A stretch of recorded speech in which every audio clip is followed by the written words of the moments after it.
Salam sehat, Bu. Ya, terima kasih Megan. Pada pertemuan hari ini kita akan membahas mengenai indeks IKG. Oke ya Mbak Claudia, silakan Mbak. Alhamdulillah ini bisa masuk Mbak. Tadi sekian menit itu nggak bisa masuk. Ya, saya akan share screen.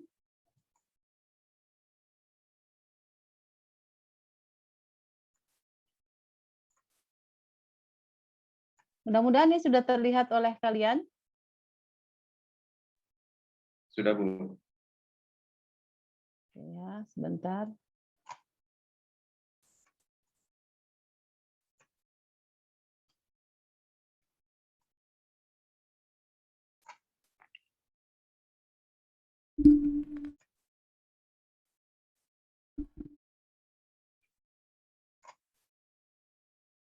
Ya, indeks ketimpangan gender ya yang akan kita bahas. Sebenarnya ada indeks lain lagi terkait kalau kita bicara gender, tetapi nanti kita fokusnya pada IKG. Nah, di sini sudah diberikan ya perbedaan istilah terminologi dari inequity atau ketimpangan dan inequality atau ketidaksetaraan. Ya, katanya di sini kita mengacu kepada website ini untuk ketidaksetaraan dalam hal kesehatan, tentunya juga kurang lebih akan sama pada bidang lain, misalkan pendidikan. Katanya inequity dan inequality seringkali interchangeable. Nah, itu artinya seringkali orang kadang pakai ketimpangan, kadang juga pakai ketidaksetaraan, gitu ya. Nah, di sini sudah dijelaskan kalau ketimpangan itu inequity ini berasal dari ketidakadilan, unfair, avoidable differences atau perbedaan yang sebenarnya bisa dihindari akibat dari sistem pemerintahan yang kurang bagus, adanya korupsi ataupun budaya, ya. Sementara ketidaksetaraan itu adalah mengacu kepada distribusi yang tidak merata dari suatu sumber atau hal-hal lain, ya. Nah, bisa diilustrasikan pada gambar di sebelah kanannya, ya. Bahwa kalau kita bicara mengenai inequality atau ketidaksetaraan itu artinya kan sameness. Sementara kalau equity itu fairness, ya, ketidakadilan. Nah, di sini kalau misalkan kita lihat dari ilustrasi gambar sederhana saja, orangnya saja berbeda. Kalau kita mau adil nih, kasih sama kotaknya, maka apakah ini kesamaan ini artinya terjadi kesetaraan, ya? Tentu saja tidak ya. Kenapa? Karena masing-masing orang punya modal yang berbeda. Contoh di dalam kehidupan masyarakat, ya. Kita kasih sama. Banyak nih terjadi di masyarakat mengenai raskin. Raskin dibagi roto, dibagi sama. Nah, apakah rumah tangga yang pertama, rumah tangga kedua, rumah tangga ketiga itu sama-sama membutuhkan beras? Boleh jadi rumah tangga ketiga memang sangat membutuhkan, ya, sangat membutuhkan sehingga diberikan beras itu sangat bermanfaat buat dia. Berbeda dengan rumah tangga yang pertama atau kedua, sebenarnya mereka masih mampu, tapi kenyataannya karena tuntutan akhirnya banyak seharusnya hanya diberikan kepada yang sangat membutuhkan, tapi dibagi roto. Seringkali kan itu kita lihat terjadi di sekeliling kita. Padahal seharusnya adalah di sini fairness, ya, keadilan. Kalau memang dia modalnya misalkan di sini kita contoh gambarnya tinggi, yang satu kecil, ya dia sesuai, ya, supaya terjadi keadilan, ya. Ini hanya ilustrasi saja untuk kita bisa membayangkan bahwa kita membahas mengenai ketimpangan gender, ya, ketimpangan gender itu, tapi lihat dari situasinya, kondisinya, gitu ya. Nah, konsep gender dibahas di sini beda antara ketika kita bicara mengenai jenis kelamin atau gender. Tapi ini juga sering rancu. Oh, maaf kok maju ya. Ya. Seringkali rancu gender disamakan dengan jenis kelamin. Padahal ketika kita bicara mengenai jenis kelamin itu kita mengacu kepada karakteristik secara biologis gitu ya, laki-laki dan perempuan. Sementara gender, itu kita tidak lahir dengan si gender, nah not born with gitu katanya ya. Jadi misalkan di suatu wilayah dia ada perbedaan gender. Kenapa? Karena di sana misalkan kalau harta gitu ya atau warisan, nah itu diberikan hanya kepada laki-laki gitu ya. Atau misalkan untuk akses kesehatan sama-sama sakit laki perempuan gitu ya. Tapi diprioritaskan dipedulikan hanya kepada anak laki-laki. Atau pendidikan begitu juga ya. Di beberapa daerah misalkan di Sumatera Utara, nah itu kental itu sekali ya bahwa menganggap bahwa perempuan toh kembalinya akan ke dapur katanya, sehingga yang sampai perguruan tinggi disekolahkan itu adalah anak laki-laki. Nah ini yang kita akan diskusikan pada sesi siang ini, perbedaan-perbedaan antara konsep jenis kelamin dan gender. Nah, ini ada beberapa contohnya, bisa nanti dibaca sendiri ya. Kalau memang secara natural bahwa memang perempuan itu yang bisa melahirkan ya hanya perempuan, gitu. Yang bisa menyusui ya hanya perempuan. Tapi ketika untuk hal lain, misalnya pendidikan, misalkan untuk akses terhadap pekerjaan, itu seharusnya diberikan sama gitu ya. Nah, bagaimana dengan pekerjaan-pekerjaan yang membutuhkan fisik lebih ke berat gitu ya, ke laki-laki gitu ya. Nah, itu dilihat dulu kalau memang perempuan sanggup, karena saya pernah lihat juga misalkan perempuan yang membawa truk traktor gitu ya di pertambangan. Ya kalau dia mampu ya berikan kesempatan. Misalkan dia punya sertifikatnya untuk sebagai sopir untuk kendaraan tersebut ya monggo, jangan karena jenis kelaminnya, karena kita jadi ada ketimpangan atau ketidaksetaraan tadi ya. Nah, masih sama, ini penjelasan bagaimana gender equality dan gender equity ya di sini. Kita lanjut kepada mengapa kok kita bahas penting banget ini mengenai kesetaraan gender ya. Ada apa dengan kesetaraan gender? Nah, kalau di dalam yang sudah dituliskan oleh Kofi Annan dari PBB ya, bahwa jika kita memberikan kesempatan ya yang sama kepada perempuan, artinya kita menghapus diskriminasi gender, kemudian kita memperkuat untuk si wanita, maka yang akan mengambil keuntungan adalah siapa? Tentu adalah semuanya nanti, baik untuk anak-anak maupun perempuan, dan nanti akan kembali kepada keluarga. Gitu ya. Termasuk di bawah di sini dijelaskan biasanya ada ketidakadilan misalkan untuk bidang-bidang tertentu seperti sains, teknologi, engineering dan matematik. Itu lebih kepada laki-laki gitu ya. Nah, padahal pendidikan ke sana juga sebenarnya sebagai satu langkah tadi untuk bisa mencapai kesetaraan gender. Ya, di sini sudah dijelaskan. Nah, kemudian masih lanjutan dari mengapa kesetaraan gender menjadi penting. Ini banyak hal didiskusikan di sini bahwa jika pendidikan diberikan secara penuh kepada perempuan, artinya mereka juga diberikan akses yang penuh sama seperti laki-laki, maka itu adalah pintu masuk mereka masuk ke pasar kerja, ya. Kemudian juga nanti kepada upah mereka, ya, kepada income mereka. Ya, nanti produktivitasnya pun akan juga memberikan kontribusi yang kepada perusahaan dan sebagainya. Jadi memberikan kesempatan yang sama dengan misalkan pekerja, baik pekerja perempuan maupun pekerja laki-laki. Ya. Kemudian kalau kita reverse kepada SDGs itu juga sudah masuk ya. Baik di MDGs maupun SDGs sudah masuk tentang kesetaraan gender ya. Bahkan sudah disepakati di dalam peraturan nomor 59 tahun 2017 mengenai pencapaian SDGs. Salah satunya pada tujuan kelima adalah mencapai kesetaraan gender dan memberdayakan perempuan. Nah, kementerian di sini adalah yang terkait untuk pencapaian ini adalah Kementerian Pemberdayaan Perempuan ya. Nah, ini masuk ke dalam tujuan kelima ya untuk kesetaraan gender pada SDGs. Nah, kemudian tentu kita butuh ukuran untuk bisa tahu apakah kesetaraan gender sudah tercapai atau belum, ataukah masih panjang jalannya menuju tercapainya kesetaraan gender. Ya, salah satu ukuran untuk bisa kita mengukur kesetaraan gender adalah melalui indeks pembangunan gender, indeks pemberdayaan gender, dan indeks ketimpangan gender. Kenapa kita highlight indeks ketimpangan gender? Karena nanti kita akan juga memahami bahwa IPG pembangunan gender, IDG indeks pemberdayaan gender ternyata ada kelemahan gitu ya. Nah, akhirnya diusung suatu indeks baru yaitu indeks ketimpangan gender ya. Nah, ini yang sampai sekarang masih dipakai indeks ketimpangan gender.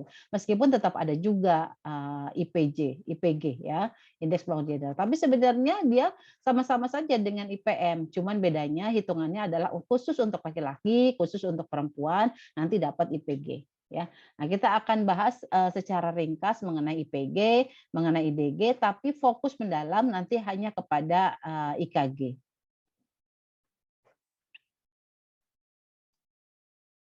Ya, jadi kita masuk dulu kepada IPG bahwa dia diperkenalkan oleh UNDP tahun 95.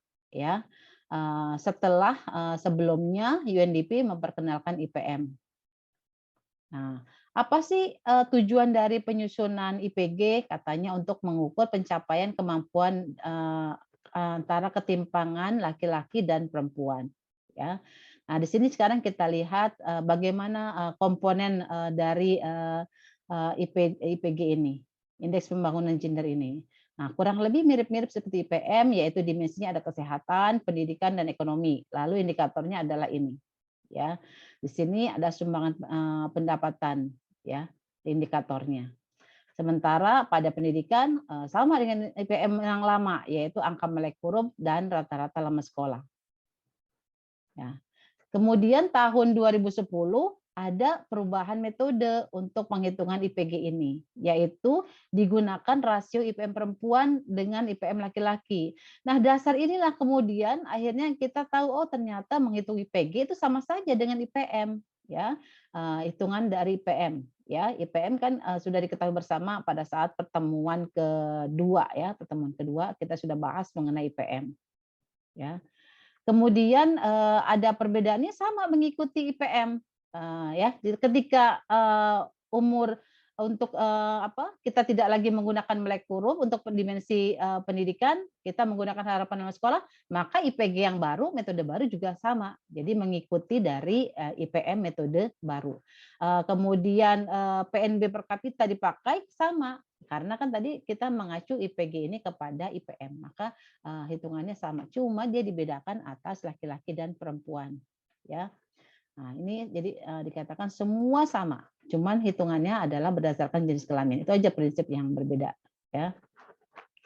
Nah, kemudian IPG metode baru untuk nilai maksimum dan minimum bisa kalian lihat di sini, ya. Untuk angka harapan hidup, rata-rata lama sekolah, kurang lebih sama, bisa diperhatikan di sini, ya. Kurang lebih sama dengan IPM, tetapi karena kita membedakan antara laki dan perempuan, lihat ada perbedaan di sini. Ya, misalkan angka harapan hidup ya. Untuk perempuan kan kita tahu harapan hidup perempuan itu jauh lebih tinggi daripada laki-laki.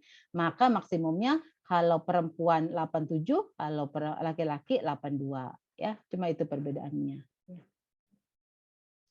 Nah, kemudian ini rumusnya bahwa dia merupakan perbandingan ya antara IPM perempuan dibagi dengan IPM laki-laki kali 100. Dapatlah IPG. Ya. Nah, artinya ketika ada perubahan metode ini, apa interpretasinya? Nah, berarti dia tidak perlu lagi kita banding-bandingkan dengan IPM. Kenapa? Karena dia adalah IPM itu sendiri, cuma menurut jenis kelamin. Nah, itu ya tentang IPG. Nah, ini kemudian nih hasil terbaru dari IPG untuk tahun 2020 per provinsi adalah seperti ini. Kita lihat bahwa mana yang paling tinggi IPG-nya. Mana nih? Sumatera Barat. Sumatera Barat 94, tapi ini juga tinggi nih. Jogja 80. Kita lihat. Tadi Jogja kan ya? Yang paling tinggi. Kayaknya berarti Jogja ya? Apa DKI?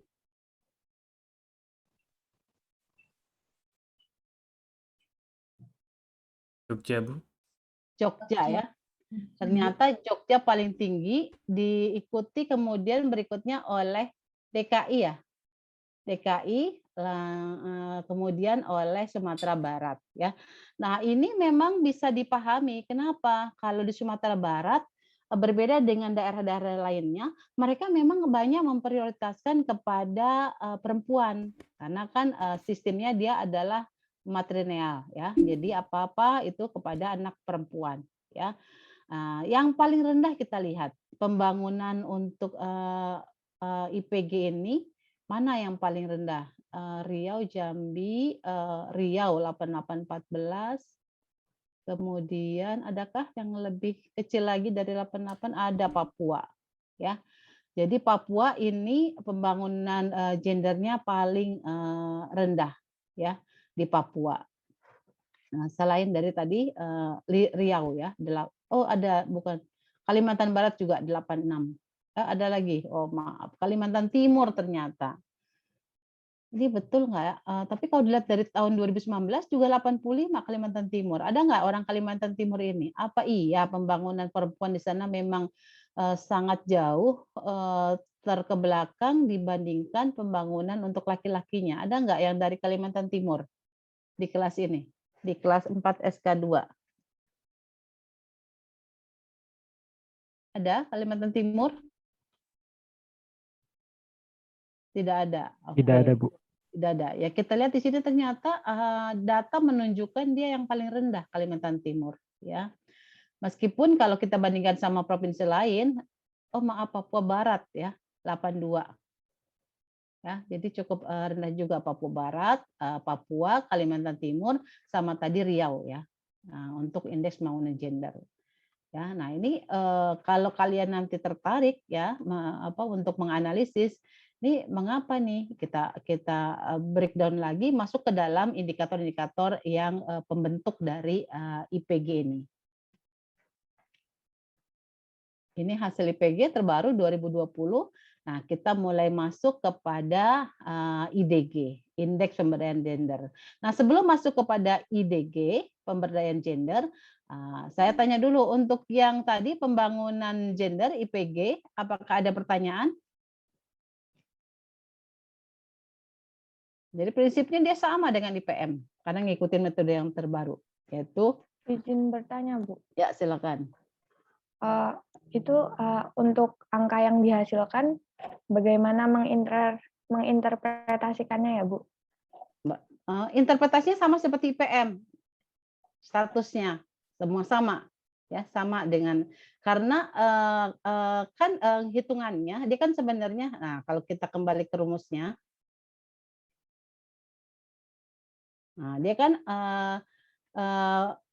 tidak lagi membandingkan dengan IPM tapi dengan menggunakan rasio. Nah, IPM perempuan dengan IPM laki rumusnya kan dengan metode baru dengan yang geometrik, pangkat sepertiga, kemudian juga indikator-indikatornya ada perubahan.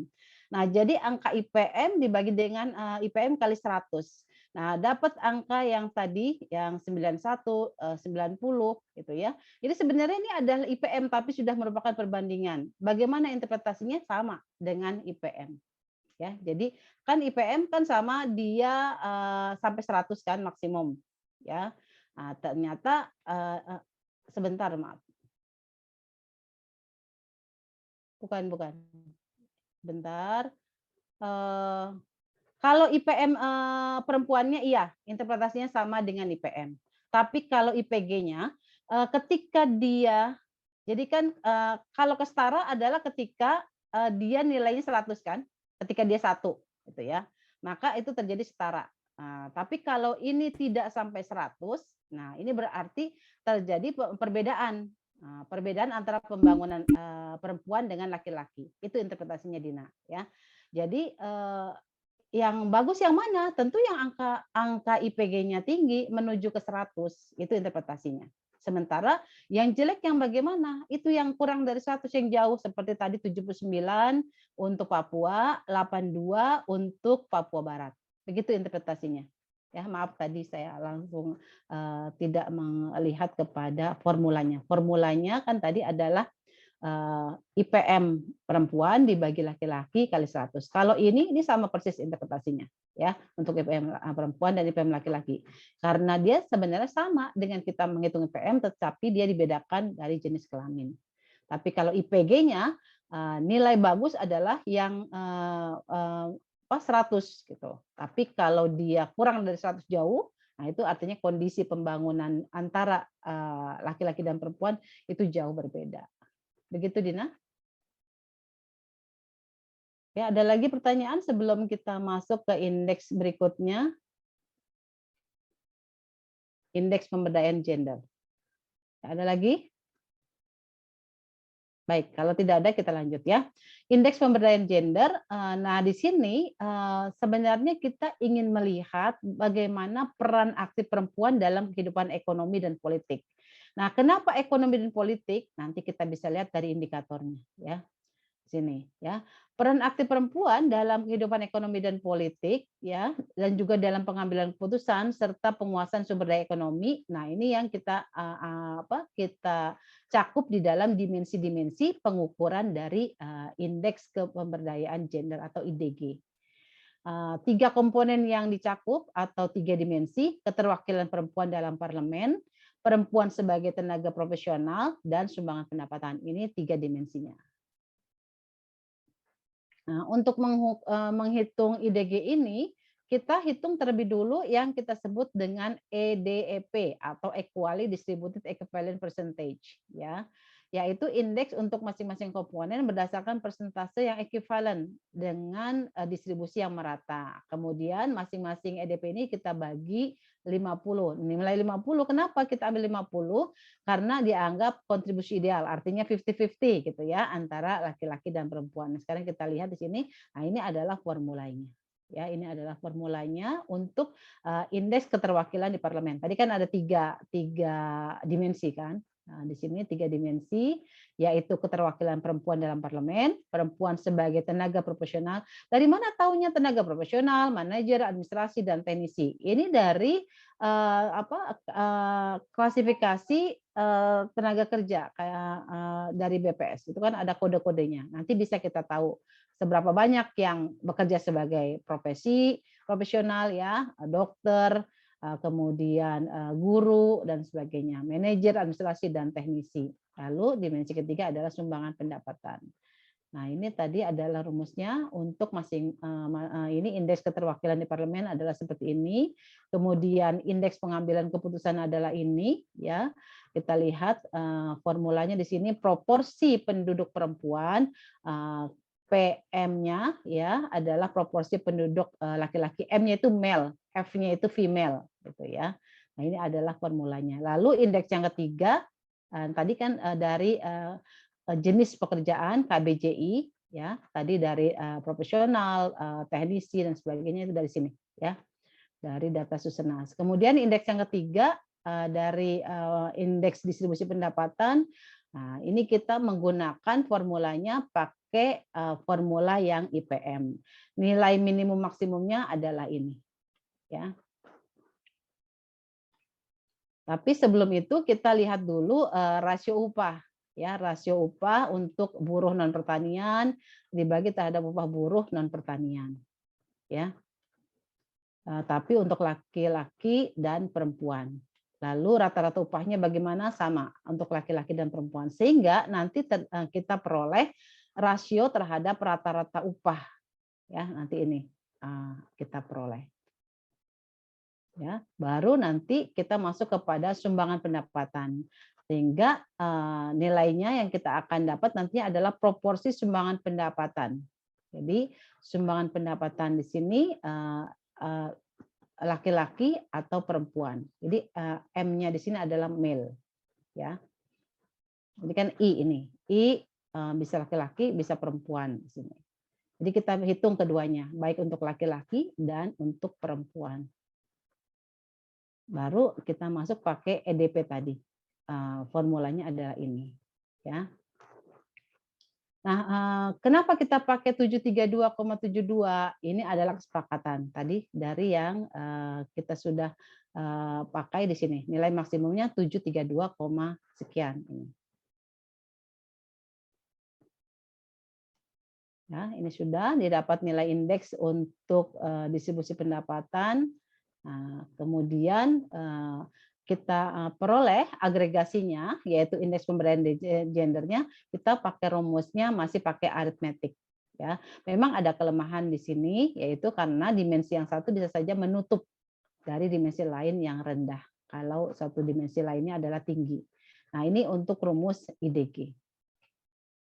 Nah, hasilnya untuk IDG kita lihat ada terus kenaikan, ya, yaitu di sini untuk tahun 2020 IDG-nya adalah sebesar 75, sekian, 75,5 ya, dari sebelumnya 75,24. Kemudian kalau kita lihat dari masing-masing di sini ya, sumbangan pendapatan ya, baik perempuan maupun laki-laki, yang berwarna biru ada laki-laki. Nah, di sini jelas sekali bahwa ternyata perempuan itu memang berbeda. Dan kalau kita lihat ilustrasi sederhana saja, misalkan kita datang ke suatu pabrik, sama-sama SMA, apakah upah atau gaji yang diterima oleh pekerja perempuan itu diberikan sama dengan pekerja laki-laki? Kebanyakan tidak. Kebanyakan yang laki-laki mendapat jauh lebih besar daripada pekerja perempuan. Nah, akibatnya seperti ini, terjadi perbedaan ya terhadap share dari pendapatan. Nah, itu tadi tentang IDG ya. Nah, sebelum kita masuk ke IKG atau indeks sentimen gender, saya tanya dulu untuk IDG. Apakah ada pertanyaan? Bu, izin bertanya, Bu. Ya, silakan, Dimas. Ini, Bu, kalau yang di IDG ini kok indikatornya salah satunya kok cuma di keterwakilan perempuan di parlemen ya, Bu? Padahal kan posisi lain juga ada banyak gitu, misalkan seperti gubernur atau yang lain gitu, Bu. Baik, jadi mengapa salah satu dimensinya di sini adalah keterwakilan perempuan dalam parlemen? Itu awal ceritanya, kalau kita mau bicara historisnya dulu pada saat membangun IDG ini, adalah dengan asumsi ketika perempuan itu duduk di dalam DPR, maka dia bisa sebagai decision maker untuk memutuskan kepentingan dari pihak perempuan. Itu awalnya. Gitu ya. Padahal sih makanya disebut ada bahwa kuota berapa 30% atau berapa persen itu bahwa perempuan harus ada gitu. Padahal tidak semua wilayah itu bisa memenuhi. Pertama, banyak kader-kader yang jarang perempuan kayak di partai tertentu gitu ya. Nah, itu belum bisa terpenuhi sampai sekarang. Jadi awalnya begitu. Ada asumsi ketika perempuan duduk di dalam lembaga seperti DPR, dia akan mempertimbangkan mengenai hak-hak ataupun kepentingan dari perempuan. Itu awal cerita mengapa IDG mengambil komponen keterwakilan perempuan dalam parlemen. Kalau kalian, enggak juga Bu, buktinya ada artis ini masuk ke sini, tapi dia enggak mikirin ini, itu urusan belakang ya. Tapi kalau cerita awalnya seperti itu ya. Jadi ketika perempuan dia diharapkan gitu ya, diharapkan dia akan memikirkan untuk kepentingan perempuan gitu, Dimas ya. Ada lagi? Oke, kalau tidak ada, kita lanjut kepada poin utama kita, yaitu indeks ketimpangan gender. Nah, mengapa kok orang mengusung adanya IKG ini, indeks ketimpangan gender? Karena banyak perdebatan di para ahli.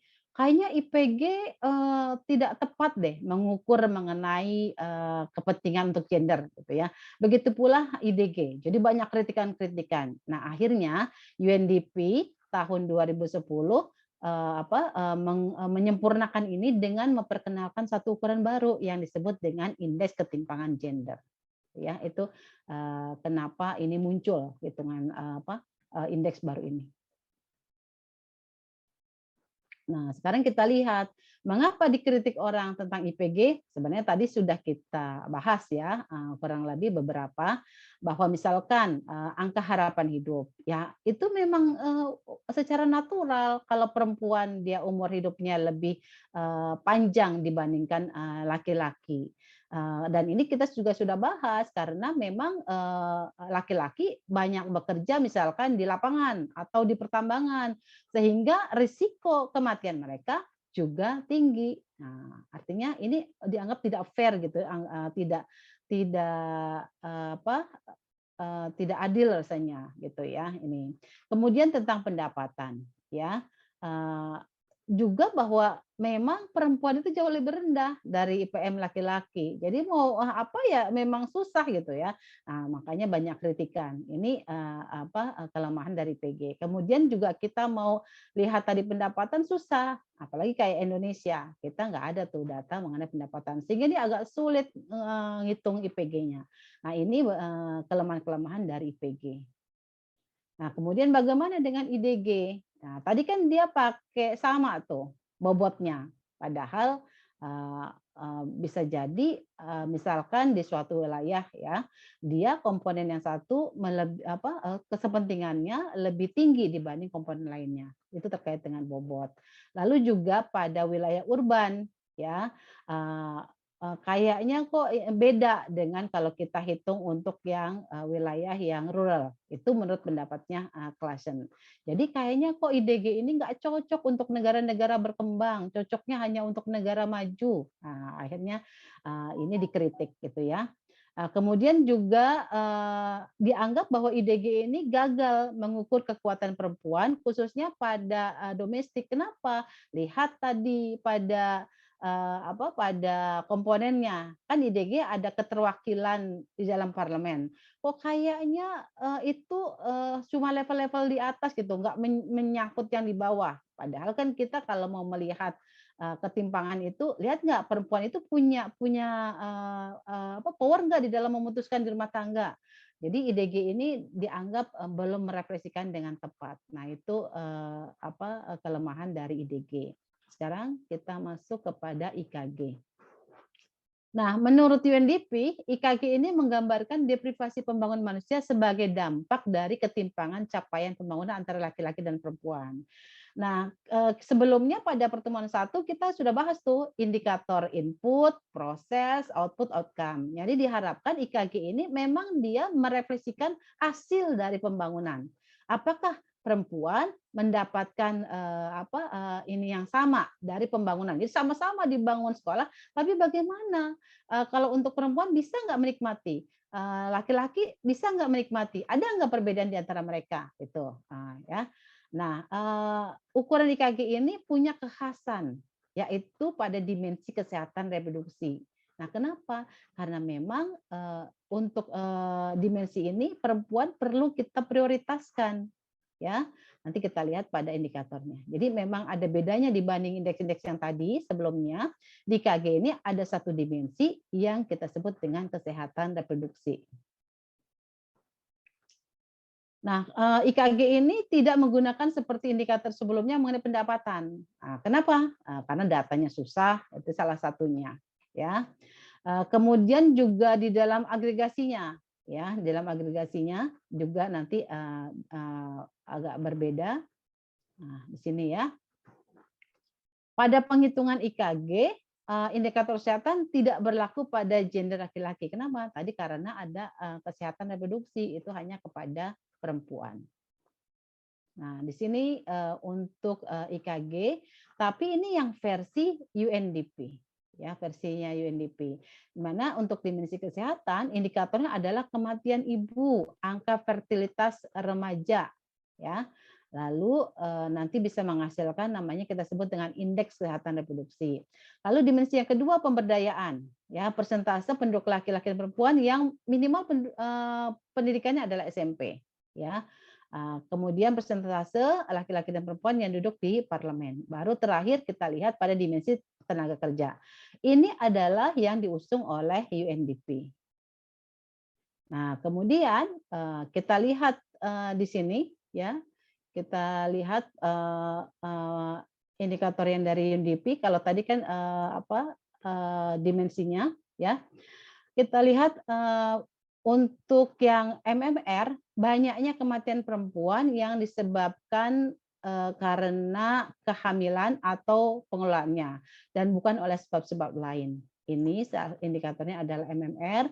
Lalu banyaknya kelahiran per 1000 perempuan pada kelompok usia kan tadi remaja yaitu 15-19.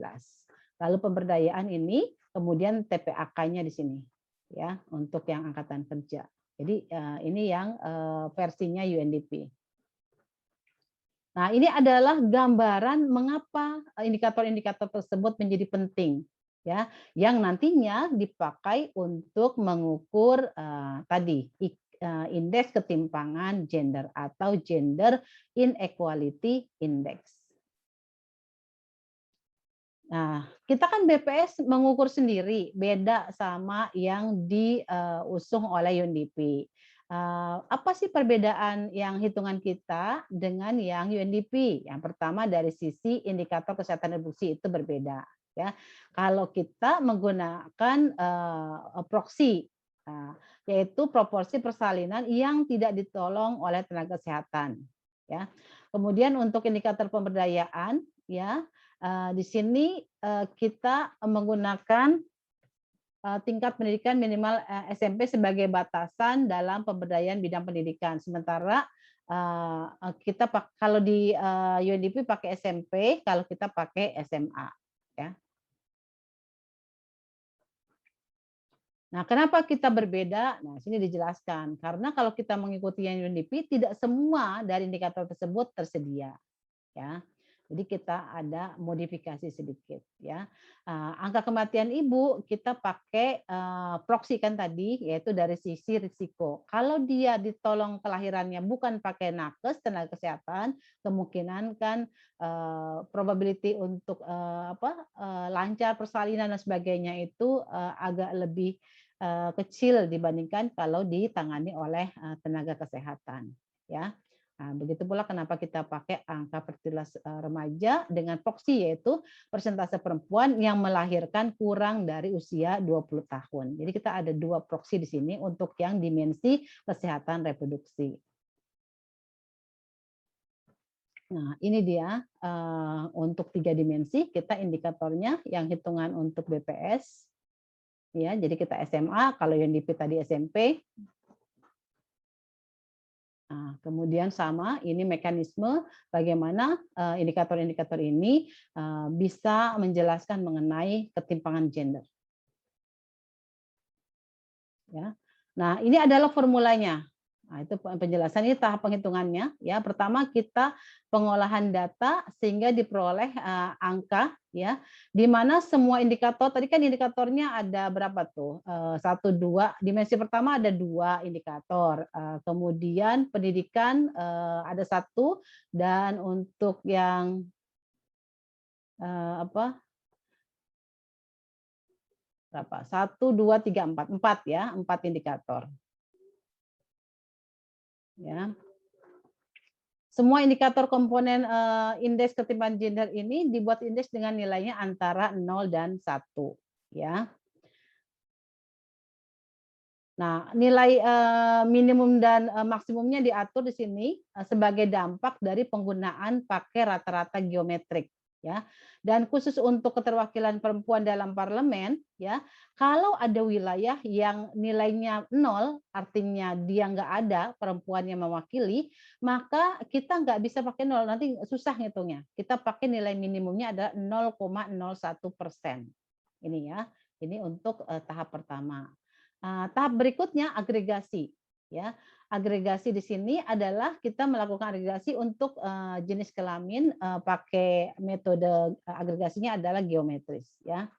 Komponen indikator yang digunakan untuk masing-masing jenis kelamin perempuan dan laki-laki diagregasi dengan tadi geometris. Kemudian dengan kita menurut set ya, kenapa kita menggunakan geometris adalah karena membuat indeks yang dihasilkan nanti sensitif ya. kalau memang ada keterhubungan antara indeks yang satu dengan indeks yang lain. Tadi kan ada 3 dimensi. Kita hasilkan indeks sub-indeksnya itu ada di dalamnya ada 3. Jadi kalau masing-masing ternyata ada hubungan, penggunaan geometris ini akan membantu untuk tidak menutup yang seperti aritmetik. Ya. Nah, ini adalah rumusnya, ya. Ini rumusnya untuk indeksnya. Nah, ini penjelasannya untuk masing-masing notasi, baru kemudian tahap ketiga, ya, penjumlahan indeks masing-masing, ya. Nah, ini formulanya, ya, pakai di sini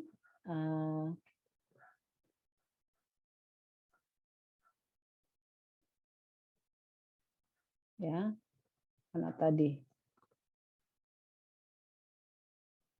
Ya. Kan tadi ada rumus indeks kesehatan adalah ini, ya. Kemudian untuk indeks pemberdayaan adalah ini, rumus indeks pasar kerja adalah ini, ya. Nanti baru agregasinya,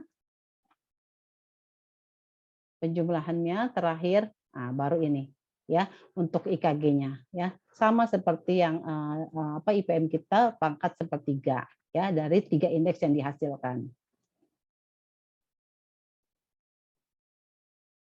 Kemudian untuk indeks kesetaraan gendernya tadi kan masing-masing dihitung untuk GF sama GM-nya, ya. Maka kita pakai di sini dengan harmoni, nah, kita pakai ini pembagi ini dengan ini, ya.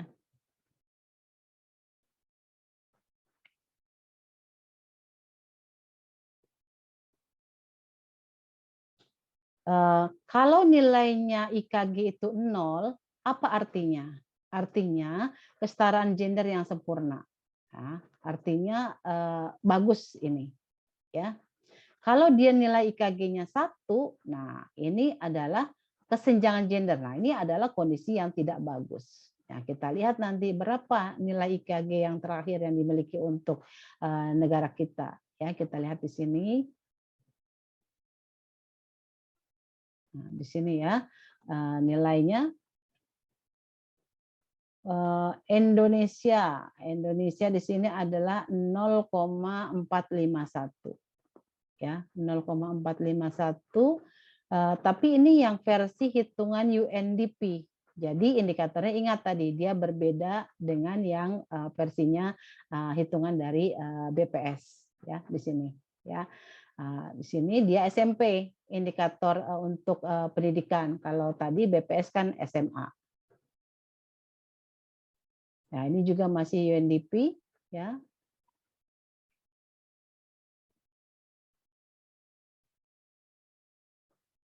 Tapi kita mau lihat perbandingannya terhadap yang hitungannya BPS. Nah, kita lihat di sini kalau yang GII yang warna biru lebih pekat, ini adalah yang UNDP.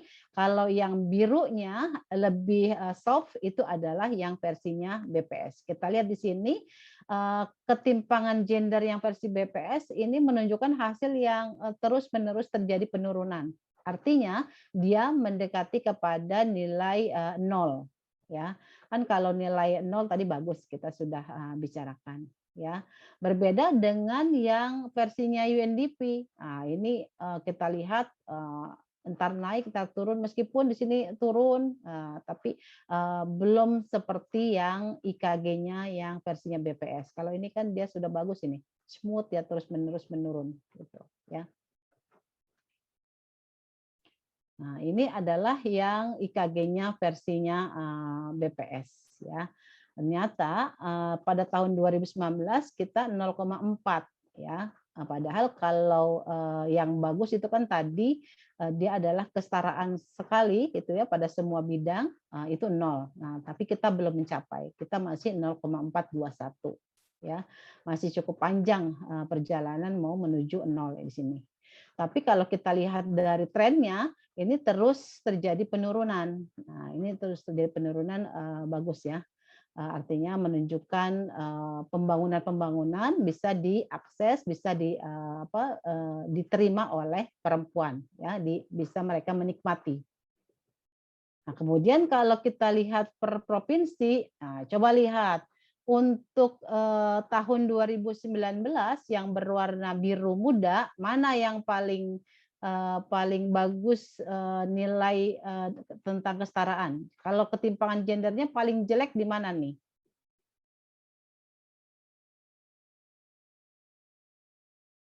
Bisa dilihat di provinsi mana? Ini udah di short kan harusnya yang warna biru. Ini shortnya pakai biru tua apa biru muda nih? Biru muda, Bu.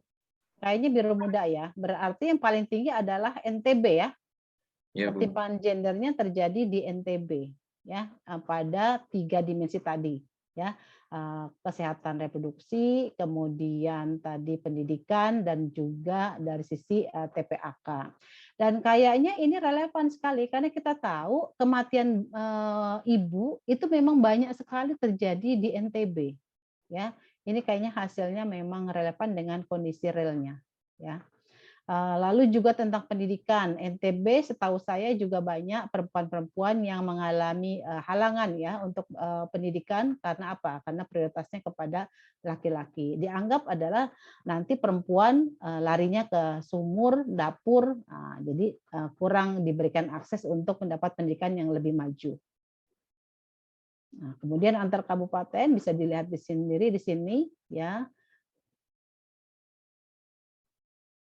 Kemudian ini nilai dari mana yang rendah, ada berapa banyak yang terbilang rendah. Rendah cukup banyak di sini, berarti bagus ya. Yang tinggi IKG-nya itu masih ada 190. Ini satu tantangan tersendiri gitu ya. Bagi negara Indonesia masih banyak kabupaten-kabupaten yang memiliki IKG pada kategori tinggi. Ya, nah ini adalah kita perbandingan. Biasanya kalau anak-anak STIS itu sama melakukan validasi dengan melihat indeks yang dihasilkan terhadap indeks yang sudah ada, yang sudah banyak dipakai, misalkan terhadap IPM. Nah, ini coba kita lihat perbandingan terhadap IPM, kemudian dilihat di sini hubungannya ya, ketika misalkan di sini ya, bagaimana hubungan IKG tahun 2019 terhadap indeks pembangunan manusia ya. Ketika ketimpangannya kan mau menuju 1, ini artinya kurang bagus ya. Nah, ternyata kayaknya memang tidak terlalu berhubungan di sini. Kenapa? Mungkin bisa jadi karena komponennya tadi, kesehatan reproduksi ya.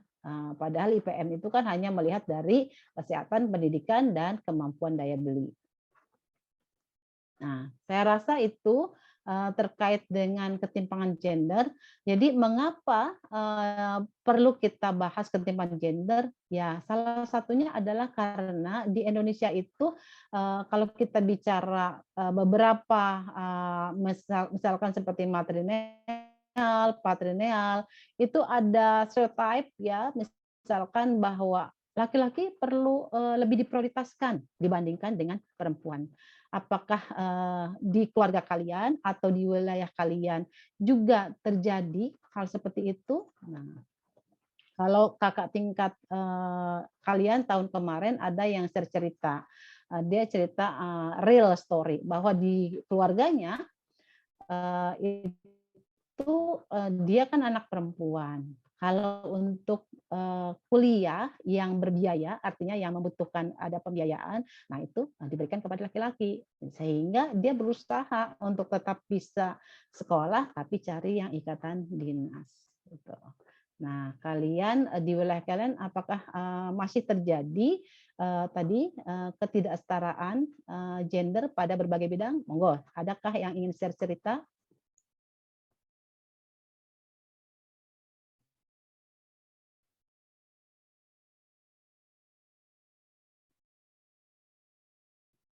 Ya. Ada? Nah, hari ini kita mendapat kunjungan dari Mbak Claudia dari BAK pada saat kami rapat Pak dosen, itu memang ada beberapa bahwa mahasiswa ada yang webcam. Kalau ada masalah webcam dia lapor itu masih mending gitu ya. Tapi ada juga yang ketika dosennya memanggil untuk misalkan secara sampel saja, coba jelaskan ini, itu tak no respon. Nah, bahkan mungkin ada yang tertidur sehingga mulailah kita galakan lagi, kita tertibkan lagi bahwa namanya kuliah, apalagi kuliahnya di STIS harus dengan disiplin sebagai pembelajaran nanti ketika sudah menjadi pegawai BPS gitu ya. Mbak Claudia, apakah baik-baik saja 4 SK2 ini?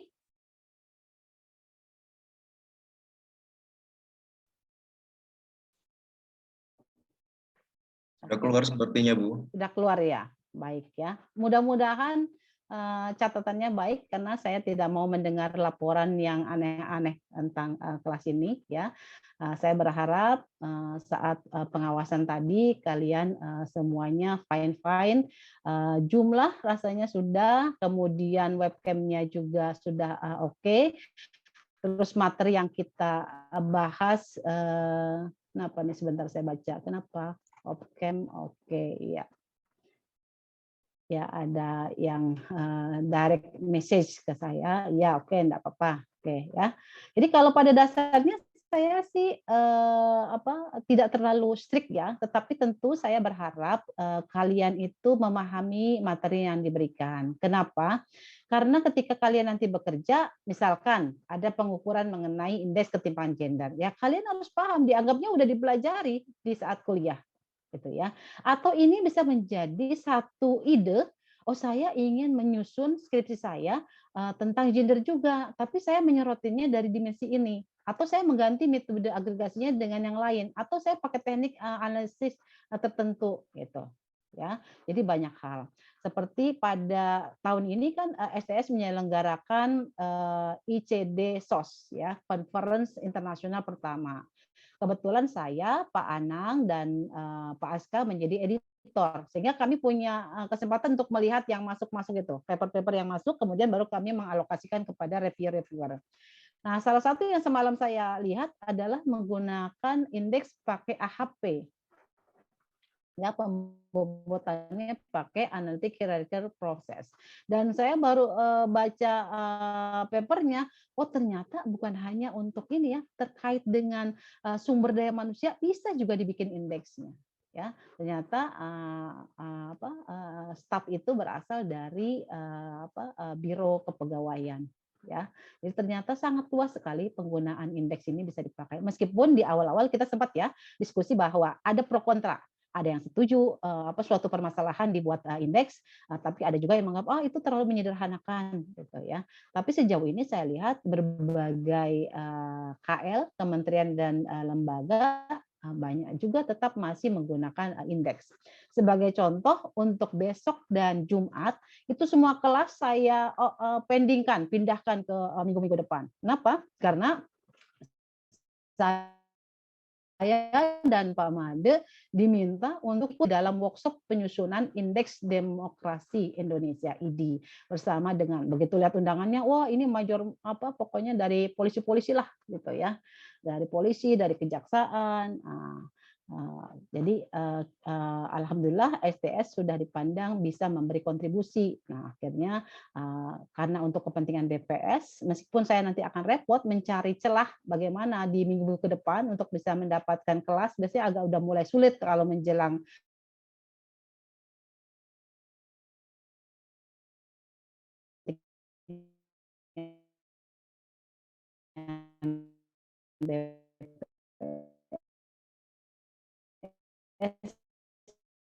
saya sudah pindah saya sebagai kabupaten, maka sumbangsi kalian akan dimintai ya ketika misalkan di wilayah kalian atau di BPS provinsi kalian ingin membangun suatu indeks tertentu. Nah, dengan pengalaman pengetahuan selama kalian peroleh pada jenjang bangku kuliah, mudah-mudahan bisa membantu kalian untuk bisa ikut berkontribusi di dalam penyusunan atau perbaikan kualitas indeks yang sedang disusun. Itu harapan dari saya, mudah-mudahan ya. Jadi saya kasih ilmu ke kalian, kalian pelajari materi dan juga kita ikut diskusi di sini. Nantinya kalian terapkan ketika kalian sudah bekerja. Bahkan mungkin bisa berkembang lagi karena kan ilmu itu terus berkembang. Kalian baca ada paper, ada artikel baru nih tahun keluar 2021. Bu, ini ada nih metode agresi yang terbaru atau kita bisa menggunakan teknik statistik tertentu misalkan untuk memvalidasi dan sebagainya ya.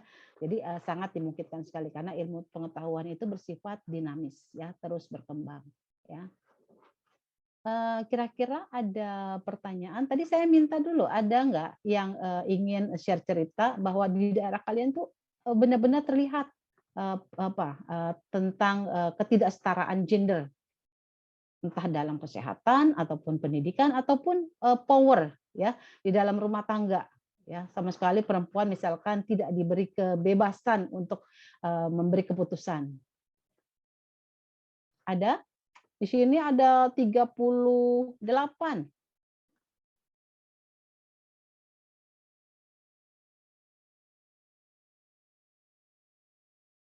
Ada yang dari Sumatera Utara? Ada. Ya, ada. Boleh cerita kalau di Sumatera apakah masih sama fenomenanya, lebih kepada pendidikan atau apa-apa itu prioritaskan untuk laki-laki? Mungkin kalau sekitar saya nggak lagi, Bu. Cuman isu-isu seperti ini udah biasa juga di masyarakat Sumatera Utara gitu. Karena anak laki-laki dianggap penerus marganya gitu. Baik, Angel orang Batak apa bukan? Batak. Batak. Berarti di keluarga Angel hal seperti itu tidak ada. Artinya Enggak. setara laki-laki dan perempuan, alhamdulillah ya. Tapi Angel melihat di sekitarnya masih ada. Ya. Masih, Bu, walaupun minim. Walaupun sudah mulai teredukasi ya, tetapi 1, 2 atau berapa masih ada. Itu kita bisa dengar dari Angel. Mungkin bukan cuma orang Batak, barangkali ada dari wilayah lain. Saya nggak tahu ya, saya belum mengenal baik. Kalau di Sulawesi kira-kira begitu nggak? Kalau saya tahu orang Batak karena saya dari keluarga bapaknya Batak, jadi tahu bahwa apa-apa itu memang laki-laki gitu ya. Ada dari daerah lain?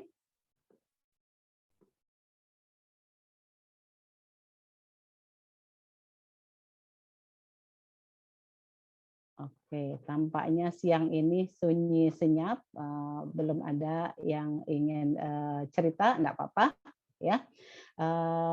Jadi itu alasan kita belajar mengenai ketimpangan gender. Mudah-mudahan nanti ada yang proposalnya terkait dengan topik gender ya, untuk bisa melihat. Apakah itu hanya perempuan? Rasanya enggak. Mahasiswa laki-laki juga boleh mengkritisi atau mengusung topik berkaitan dengan gender. Kalau dosen di STIS yang fokus kepada masalah gender itu ada Bu Iin ya. Fokus penelitiannya banyak terkait dengan gender. Monggo kalau mau mempropos pembimbingnya beliau, monggo, karena beliau pasti akan senang sekali topik-topik yang berkaitan dengan gender ya. Sebelum kita akhiri, apakah ada pertanyaan supaya kalian memang benar-benar paham? Izin bertanya, Bu. Ya, silakan. Awalnya saya berpikir bahwa ketimpangan pendapatan terjadi di daerah yang menganut sistem patriarki. Namun di Amerika Serikat yang notabene perempuannya terlihat bebas dan mandiri ternyata juga mengalami masalah ketimpangan pendapatan, Bu. Nah, pertanyaan saya, menurut Ibu, apa hal yang mengakibatkan terjadinya ketimpangan pendapatan tersebut? Terima kasih, Bu. Baik, ya. Karena kalau kita bicara sejarahnya, kalau kalian baca tuh, bahkan kalau di jurusan tertentu ada tuh satu mata kuliah tersendiri yang dia memang fokus kepada bicara mengenai gender, ya. Jadi kalau kita bisa baca beberapa literatur terkait itu, ada memang superior, ya. Jadi superior laki-laki adalah di atas segalanya gitu. Jadi, nah itu turun temurun terus Terbawa juga ke berbagai daerah. Jadi bukan hanya daerah kita, oh negara kita negara berkembang gitu ya, masih tradisional apa, masih wajar. Tapi ternyata tidak demikian. Di Amerika kan sama sejarahnya juga begitu, ya. Meskipun pendidikan wanita di sana sudah cukup maju, tapi ternyata itu masih ada sifat tadi ya bahwa laki-laki superior. Sehingga pendapatannya pun mereka kalau kita hitung melalui rasio upah pasti tetap di atas ya dengan jenis pekerjaan yang sama loh. Kalau jenis pekerjaan beda, oke kita masih ini. Tapi misalkan sama-sama manajer, sama-sama ini. Nah, kita lihat rasionya. Kan kita bukan cuma satu ya. Bisa saja ada perempuan, contohnya kita perempuan menteri keuangan kita, Ibu Sri itu ya. Dia mungkin gajinya melebihi dari pekerja lain yang pada level manajer gitu ya. Kan itu masuk manajerial gitu ya. Tapi itu kan 1 dibanding 1 juta mungkin, gitu ya. Tapi kalau kita ambil pukul untuk rata-rata, nah tetap saja rata-rata untuk pendapatan perempuan di bawah dari laki-laki. Apa alasannya? Itu tadi awalnya dari historisnya, memang ada superior namanya, ya, bahwa laki-laki itu ya melebihi dari perempuan, gitu ya. Kecuali kalau itu didobrak dengan suatu sistem pengupahan ya. Sistem pengupahan bisa kita lihat misalnya dari lama bekerja. Sistem pengupahan lihat dari pendidikan ya. Saya waktu itu masih menjadi staf di bawah Pak Doki. Pak Doki adalah ketua unit kajian sosial. Kami sempat itu diminta oleh Kementerian Tenaga Kerja untuk melakukan tadi segregasi pengupahan gitu ya. Tapi itu baru pada wacana. Sampai sekarang udah 2021 belum juga ada implementasi. Meskipun saya sudah bukan lagi stafnya, tapi saya sekarang jadi ketua unit kajian sosial. Nggak ada juga ya. Jadi memang nggak gampang, nggak mudah ya. Meskipun sudah ada wacana ingin dilakukan tadi untuk bisa mencapai kesetaraan ya. Jadi ada variabel-variabel yang bisa dipakai. Lihat dari lama kerja, laki perempuan sama lama kerjanya adalah 10 tahun, ya harusnya sama. Kemudian kembali lagi variabel lain, apa? Pendidikan, sama-sama sarjana atau di sini S2 dan sebagainya. Nah, itu bisa menjadi satu indikator-indikator penghitung untuk bisa pembeda dari segregasi upah gitu ya. Tapi belum sampai sekarang belum bisa dibuat untuk di level Indonesia. Demikian bisa dipahami? Bisa, terima kasih Bu. Ya, ada lagi yang lain? Saya izin bertanya, Bu. Silakan. Megang dulu aja. Hanya dulu, Bu, yang saya dulu.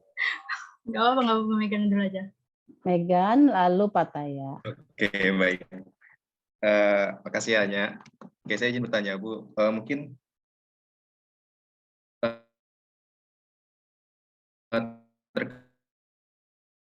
terkait polisinya di BPS itu sendiri itu seperti apa ya Bu? Karena isu-isu sosial kemudian juga ekonomi juga yang seharusnya mungkin konsep dan definisi itu sudah memasukkan pertimbangan gender itu udah lebih jauh seperti itu Bu. Mungkin kayak seperti komoditi yang kemarin kita bahas di pertemuan kedua, 96 komoditi kan mungkin ada di sana ada rokok, kemudian kalau dilihat kan tidak ada seperti pembalut, walaupun di sana ada bagian yang kecantikan seperti itu Bu. Jadi kan mungkin dari konsep definisi BPS apakah sudah mengarahkan ke yang lebih luas kesetaraan gender itu sendiri ataupun masih sebatas mengikuti apa yang diwacanakan oleh pemerintah seperti itu Bu. Jadi kan kita sebagai contohnya komoditi itu kan contohnya rokok ya Bu. Kemudian yang di perempuan kan harusnya ada seperti pembalut dan kemudian teman-teman yang lain. Nah, kan tidak semua laki-laki itu perokok lah istilahnya Bu. Kemudian semua perempuan kan menggunakan pembalut seperti itu Bu. Nah itu kan mungkin bisa menjadi pertimbangan gitu ya terkait penggunaannya. Kemudian dalam konsep definisinya itu seperti apa? Apakah BPS sudah mempertimbangkan lebih jauh terkait gender itu sendiri Bu? Terima kasih. Untuk pertanyaan Megan, saya bedakan dengan apa yang sudah dilakukan BPS sama apa yang tercantum di dalam instrumen yang dibangun oleh BPS. Kenapa saya bedakan? Nah, khawatirnya Megan ini mencampur adukan, gitu ya. Kalau terkait dengan gender, coba kalian buka webnya BPS, itu banyak sekali BPS sudah mengeluarkan publikasi, baik yang BPS itu sendiri maupun yang bekerja sama misalkan dengan Kementerian Pemberdayaan Perempuan. Ya, itu sudah ada beberapa publikasinya terkait dengan gender, ya, statistik berbasis gender dan sebagainya, itu sudah ada, ya. Nanti bisa dilihat sendiri. Nah, terkait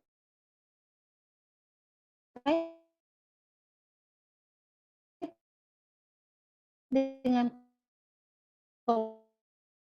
komoditas, pertanyaan ada rokok, ada misalkan kesehatan dan sebagainya, itu enggak sembarang. Kita berdasarkan suatu survei pendahuluan sebelumnya. Nah, kita kan dari Sabang sampai Merauke nih, ya.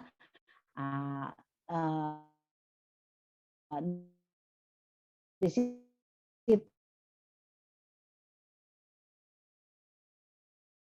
bisa melihat secara perempuan butuhnya umum ini, gitu ya. Tetapi kita kan kita enggak bisa secara spesifik kepada detail tadi rokok ini gitu ya.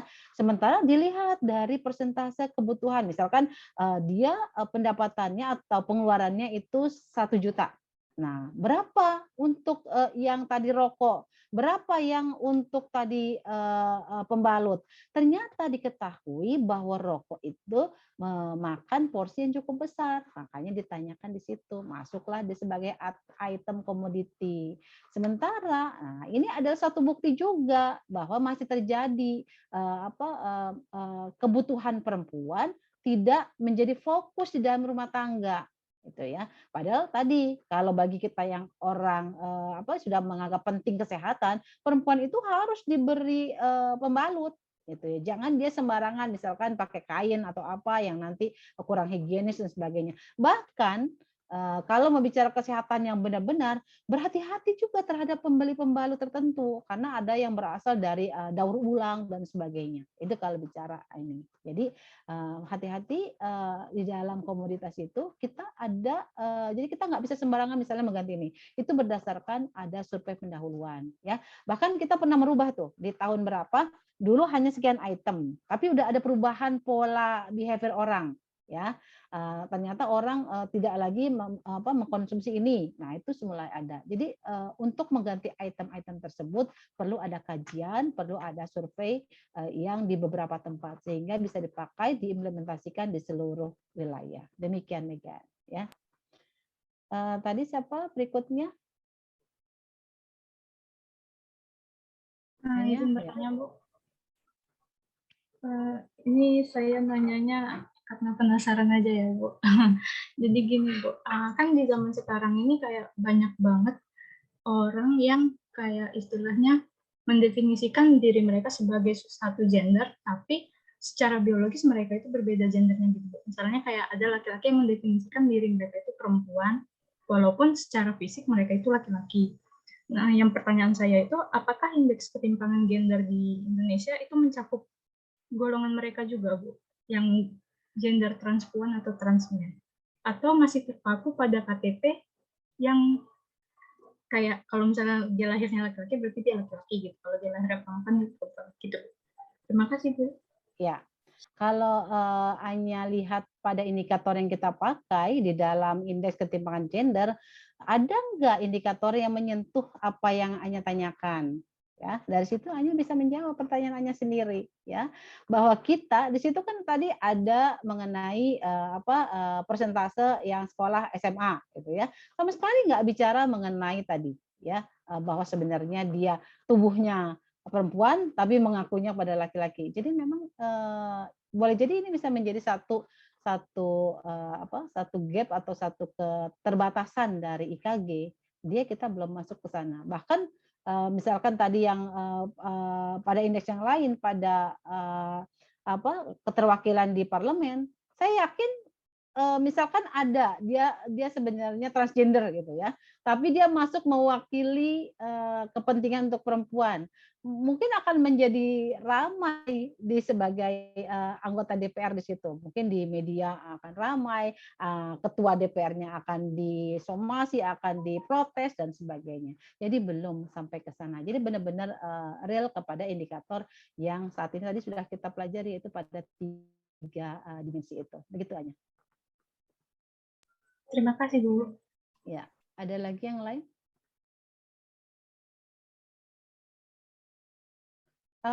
Fiskal sakit, ada yang tahu sakit apa ya?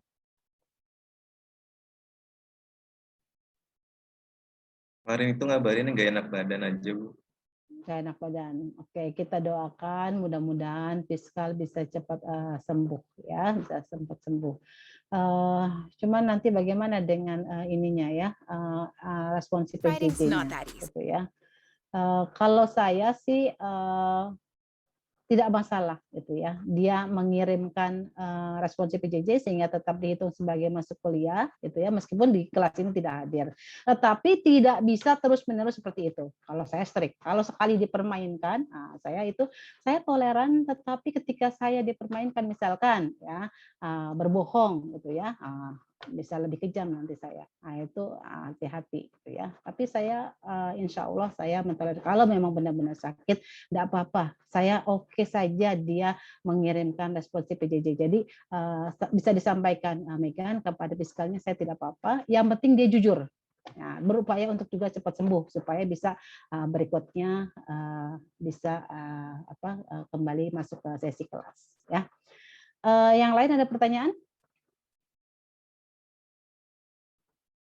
Baik, kalau tidak ada, kita cukupkan untuk materi mengenai indeks ketimpangan gender. Harapan saya dari diskusi kita, kalian sudah mulai coret-coret atau baca-baca atau apa terkait dengan proposal yang sudah sebentar lagi kalian harus susun.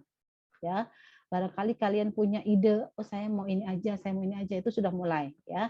Sambil kita terus pada nanti minggu kelima kita membahas indeks yang lain. Nah, kalian mulai bisa mengkait-kaitkan apa yang sudah kita pelajari dengan apa yang kalian mau teliti di dalam penelitian kalian.